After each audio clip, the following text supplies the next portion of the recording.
Assalamualaikum warahmatullahi wabarakatuh. Saya Hafifah Sepia Hardini dengan NIM 2010101004 dengan dosen pengampu Pak Rifki Nurdiansyah, MH.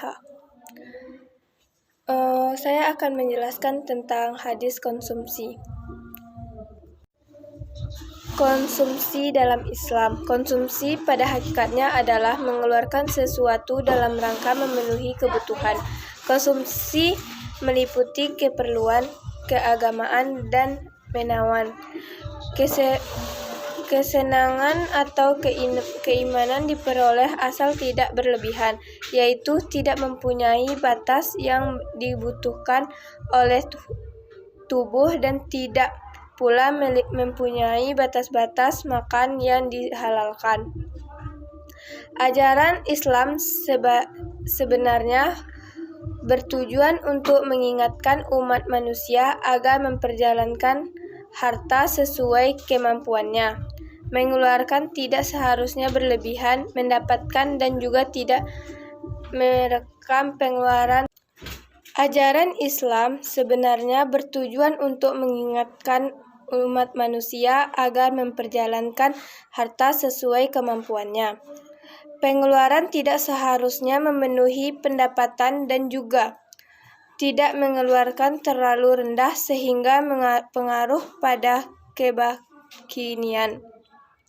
Manusia sebaiknya bersifat moderat dalam mengeluarkan sehingga tidak mengurangi situasi kenyataan dan juga tidak melemahkan kekuatan ekonomi masyarakat dan perekonomian. Prinsip konsumsi, yang artinya Nabi SAW bersabda, halal itu jelas, haram juga jelas. Di antaranya kedua adalah subhat.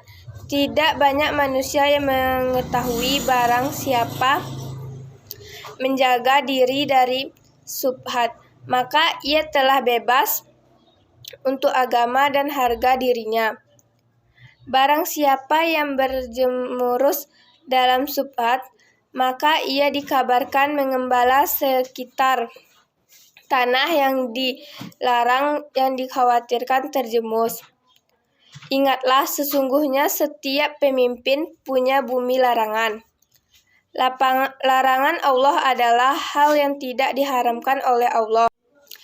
Ingatlah, sesungguhnya setiap pimpinan punya bumi larangan. Larangan Allah adalah hal yang diharamkan oleh Allah. Ingatlah bahwa sesungguhnya dalam jasad terdapat sampai daging, jika baik maka baiklah seluruhnya, jika jelek maka jeleklah seluruh tubuhnya.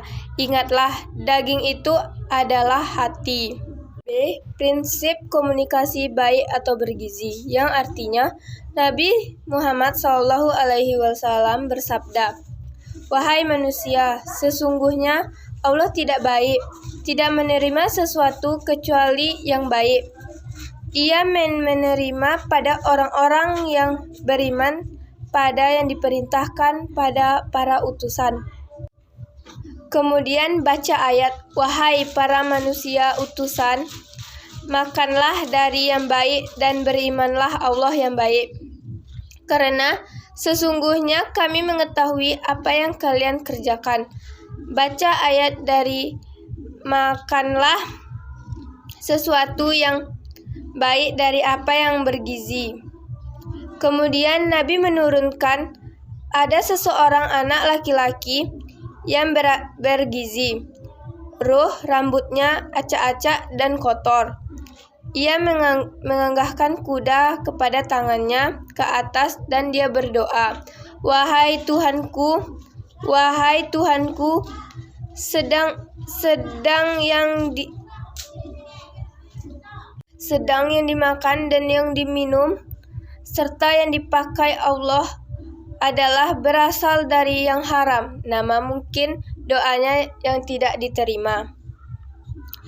Gizi dalam ajaran Islam bukan sekedar mengharamkan makanan yang berbahaya bagi kesehatan seperti bangkai, darah, daging babi, Tetapi lebih dari itu, Islam juga memperhatikan tentang kualitas untuk makan yang diharamkan dalam Islam, memberikan motivasi kepala umat Islam agar menyediakan menu-menu yang bermanfaat dan bergizi.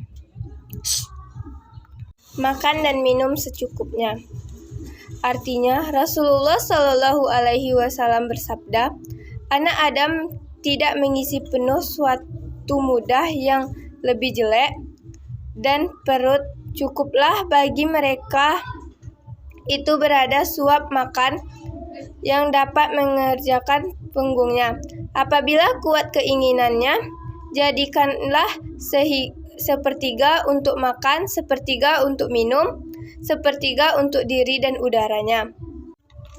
Konsumsi untuk diri dan keluarga.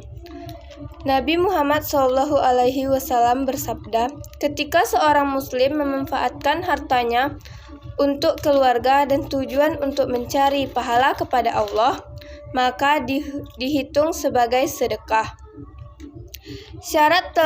Islam telah menginspirasikan kewajiban suami memenuhi istrinya.